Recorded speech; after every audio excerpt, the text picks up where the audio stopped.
एक और video social media पे गर्दिश कर रही है और क्लेम किया जा रहा है कि हांगकांग में मरीम नवाज़ साहिबा क्योंकि वापस आ रही हैं तो शायद हांगकांग कब आया था।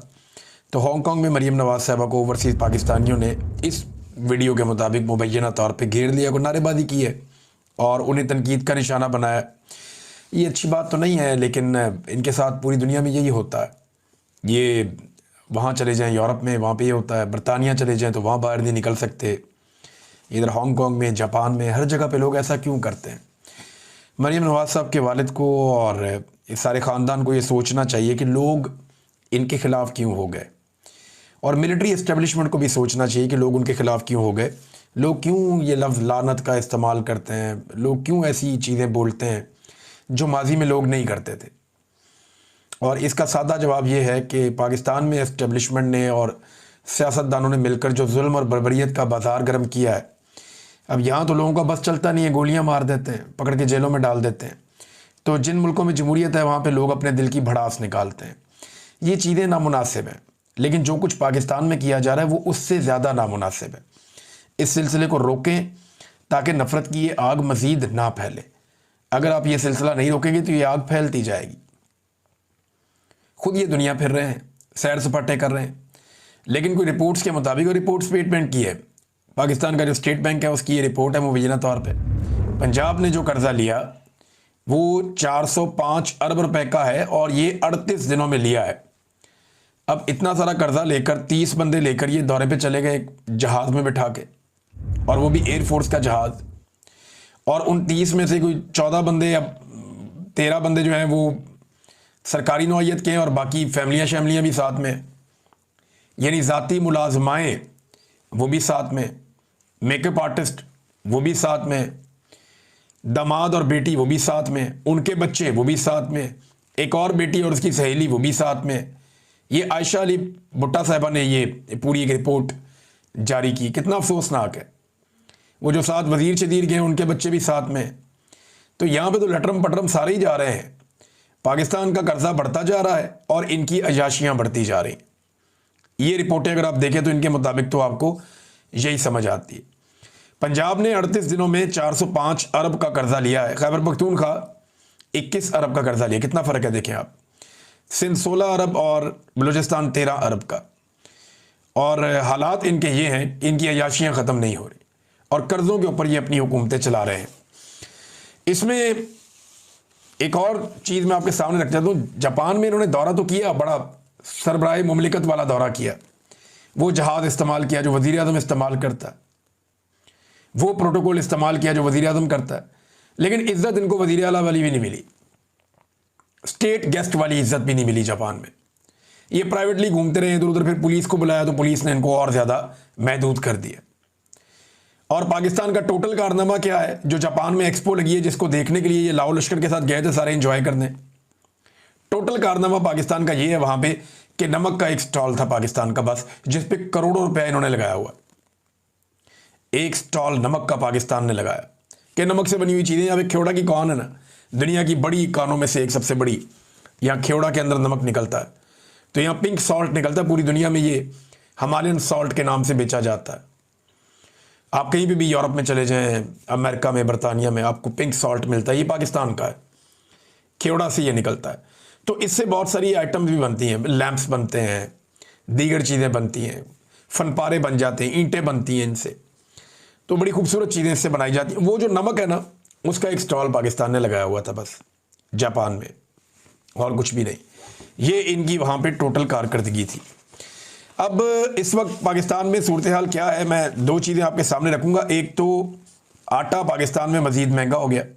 मुझे ये खबरें नहीं करनी पड़ती थी, ना मुझे आदत है खबरें करने की, लेकिन मेरे बहुत सारे दोस्त जो करते थे वो करना छोड़ गए, तो मजबूरन मुझे ये खबर देनी पड़ती है। जब वो ये काम दोबारा शुरू कर देंगे तो मैं ये काम छोड़ दूंगा।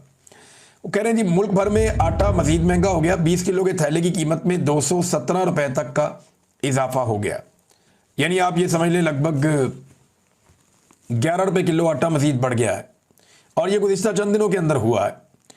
और आटे की कीमत में एक बहुत बड़ा इजाफा हुआ, और इसकी एक और वजह यह कि गंदम की कीमत में भी इजाफा हुआ है। गंदम की जो फी मन कीमत है वो 2200 रुपये से बढ़ के 2800 रुपये हो गई है। ये पाकिस्तान की मीडिया ने इसको रिपोर्ट भी किया है। यानी 20 किलो का आटे का थैला जो इमरान खान के दौर में 1100 रुपये का था, बड़ा रोला पड़ा हुआ था, अभी ये और महंगा हो गया है। और अभी जो इसकी कीमत में इजाफा हुआ वो 217 रुपये का हुआ है, जबकि गंदम का रेट भी बढ़ गया है। जब किसान गंदम बेच रहा था ना, जब गंदम किसान के पास पड़ी हुई थी, तब इस हुकूमत ने किसान से बदला लिया कि हमें वोट क्यों नहीं डालता। तो किसान से बदला लेते हुए हुकूमत ने गंदम जो किसान को पड़ती थी 3000 रुपये में, उसकी कीमत कम करके 2200 रुपये कर दी। बेचारे किसान ने अपना नुकसान के अंदर गंदम बेची, 2200 रुपये मन के हिसाब से गंदम किसान ने बेची हुई है। और अब वो कीमत बढ़ा, बल्कि किसान को तो 2000 मिला कई जगह पे, अब वो कीमत बढ़ा के 2800 रुपये तक पहुंचा दी गई, ताकि वो जो मिडल मैन है या जो माफिया है जिसने किसान से फ़ायदा उठाया और सस्ती गंदम खरीदी हुकूमत की हठधर्मी की वजह से, अब वो फ़ायदा उठा रहा है।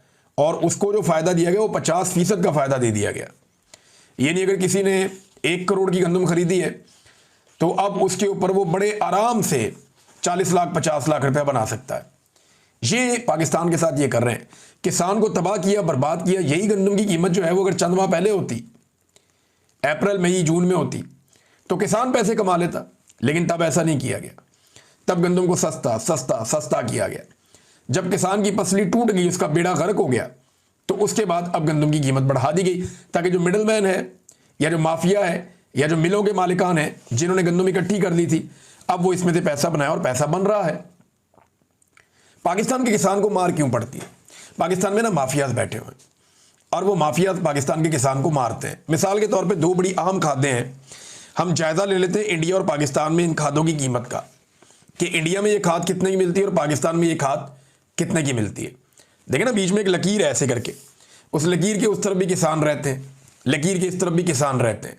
उधर वाला किसान कितने में खरीदता है यूरिया और डीएपी, और इधर वाला किसान कितने में खरीदता है यूरिया और डीएपी। ज़रा ये कीमतों का मुवाजना करते हैं। एक बड़ी इंपॉर्टेंट खाद है डीएपी। डीएपी खाद जो है वो तमाम किसान जानते हैं कि ये क्या है, और उन सब ने अपनी अपनी फसलों में ये डालनी होती है। पाकिस्तान में इस वक्त इसकी जो एवरेज कीमत है वो 13,800 रुपये है। 50 किलो की एक बोरी होती है, 50 किलोग्राम की, 13,800 रुपये पाकिस्तानी ये डीएपी की कीमत है पाकिस्तान में।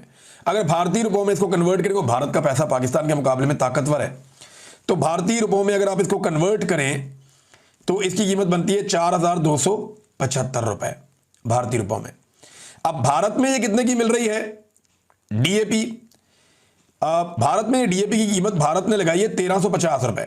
हमारे यहाँ पे 13,800 रुपये, भारत में है 1350 रुपये। और अगर उसे आप पाकिस्तानी कीमत में कन्वर्ट करें तो ये 4,358 रुपये है, अगर पाकिस्तानी पैसों में आप कन्वर्ट करें तो। यानी 3 गुना से भी ज़्यादा महंगी है पाकिस्तान में डीएपी। जितने की डीएपी भारत अपने किसानों को बेच रहा है, उससे 3 गुना से ज़्यादा कीमत पे पाकिस्तान में किसान वही वाली डीएपी खरीद रहा है। यानी जो खाद भारत का किसान 100 रुपये में लेता है, पाकिस्तान का किसान वही खाद 350 रुपये में लेता है। कितना बड़ा फर्क है। तो फिर बेचारा किसान जाएगा कहां पे? मार ही खाएगा ना। अब भारत के अंदर यूरिया की कीमत क्या है? यूरिया की जो बोरी है 45 केजी वाली, 46 केजी वाली, इसका ये रेट होता है, इसका वजन ये होता है। तो भारत में ये मिल रही है 266 रुपये 50 पैसे की एवरेज प्राइस है। 266, 267, जो सबसे अच्छी है 268, ये इतने रुपए की भारत में मिल रही है एक बोरी यूरिया की। और पाकिस्तान में यही बोरी जो है वो पाकिस्तानी रुपयों में अगर आप देखें तो वो मिल रही है 5,000 रुपए की। कहाँ 266, 267 रुपए, और कहाँ पे 5,000 रुपए एवरेज पाकिस्तान में यूरिया की बोरी मिल रही है। अब आप कहेंगे कि पाकिस्तान का पैसा जो है वो सस्ता है, तो वो भी कर लेते हैं। जो भारत में मिल रही है ना 266 रुपए की, तो पाकिस्तान में भारतीय पैसों में अगर आप देखें तो 860 रुपए की मिल रही है। यानी यहां पे भी लगभग 3 से 4 गुना का फर्क है। भारत जो यूरिया अपने किसानों को 100 रुपए में दे रहा है, पाकिस्तान को तकरीबन 400 रुपए में दे रहा है। यह है जनाब पाकिस्तान और भारत के अंदर फर्क खादों की कीमत का।